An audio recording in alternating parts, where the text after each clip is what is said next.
another update on the development of the project.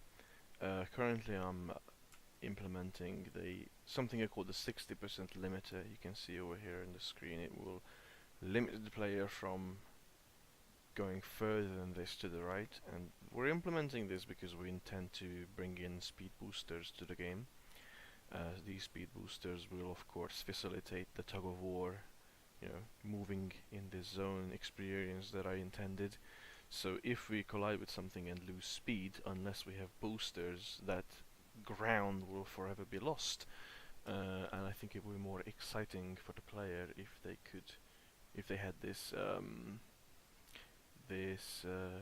the extremes of the extreme fear of being here on the edge and looking for desperate looking for boosters to get further away, and at the same time over here you have you're very close to the edge, so obstacles will be coming up fairly quickly and you will have little time to react.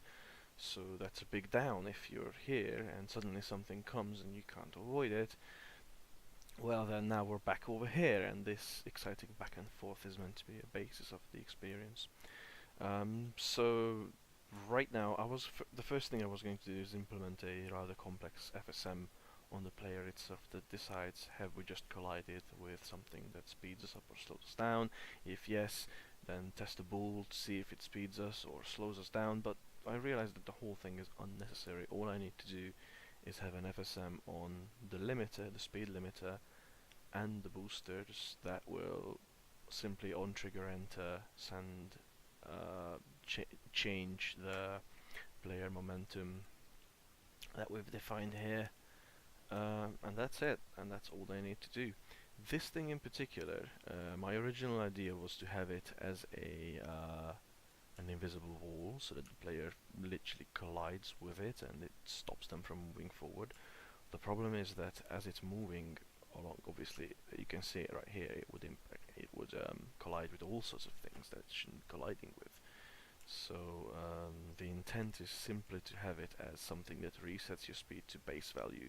From the player's perspective, it will look like they speed up, and then they stop here. So it will feel like an invisible wall, but it's actually just a change of the player's speed. Which is okay, because if they were to collide with something once they're this far in, it would make sense that the speed was lost, right? So it's not an issue.